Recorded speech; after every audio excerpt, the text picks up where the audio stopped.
Passionate about music.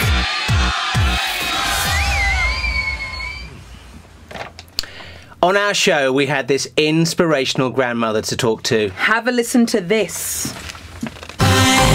Felix Leiter, Hold On, and for that you heard Aidan Grimshaw's new tune, Is This Love, on Gaydar. Neil Libby here. Got a lovely tweet earlier from Kath, who is a grandmother.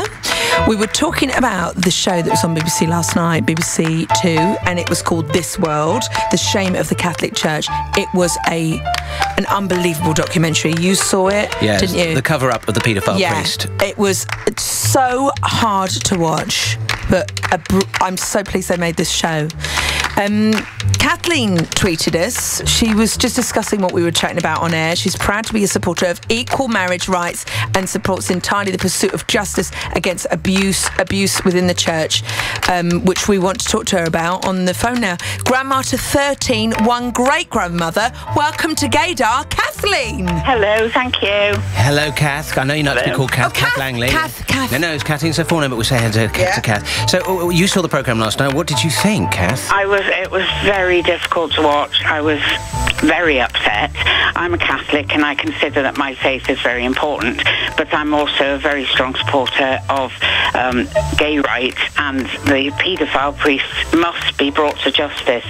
It's a terrible blot on the reputation of the whole church, and I think it goes from the top down, and we need resignations. We need people to hold their hands up and say we were wrong and it's going to stop now. Cardinal Sean Brady has, so far is saying that he will not resign. It's not a matter to resign over. I think he has. He was complicit in that he helped the cover-up.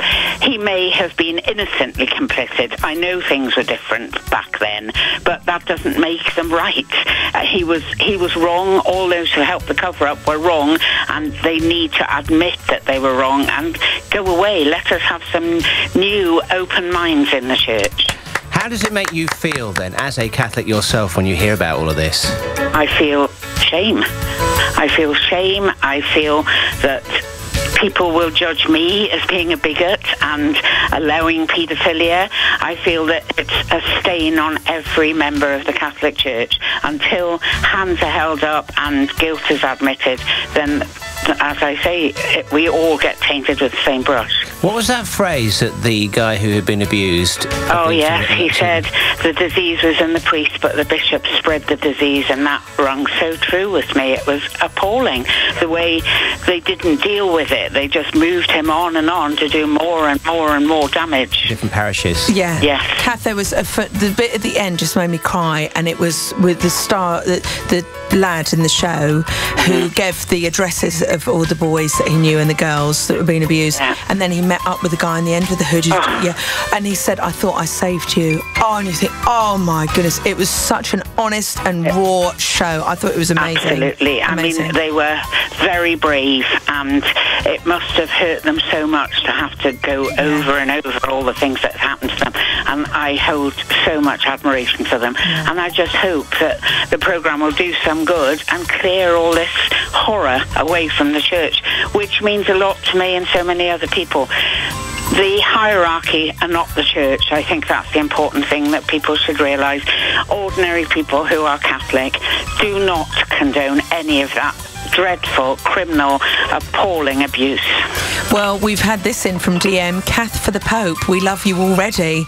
Yes, I would vote as well if it was up to us. Kath, you're such a lovely person. You've got, is it a lesbian granddaughter? I have, yes, yeah. Just tell us a little bit about her.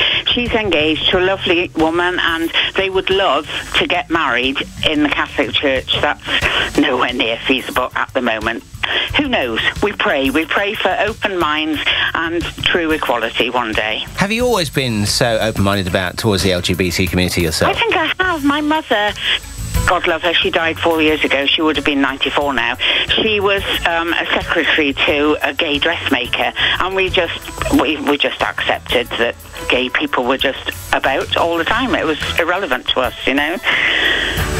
It's interesting, isn't it, where how obviously clearly from your family that's her attitude has been passed down to you and you pass it on to your children, and yet, you know, homophobia and bigotry, that also is being passed down, and we need to find a way of sort of stamping this out at school level once and for all. Do you know what, can we call you Grandma Kathleen? Because I quite like to. Have you seen the Homecoming video yet, where they've made a brilliant video? We interviewed the directors last week and the star of it. I'm going to tweet it to you now. Can you watch it and can you send it to your granddaughter as well? Because it's all about equal marriage. Fabulous. And please, I'd love your granddaughter to get out her iPhone, if she's got one, and have a video of you doing a little video for Coalition for Equal Marriage. We'll absolutely try and do that. And her brother and my grandson, they live with me, and he's very much into filming. He wants There we go! There we go! More people to do these sorts of things. I'm sure we can do that. This has just come in, some beautiful messages for you. What a lovely woman that she is, and a wonderful example of a true Christian. Oh, thank you so much. I really second that. Kathleen, great talking to you. Thank you so much for coming on to talk to us today. And you, thank you so much. Good luck, everyone. Thank you. Have a lovely day. Bye-bye then. Passionate about music.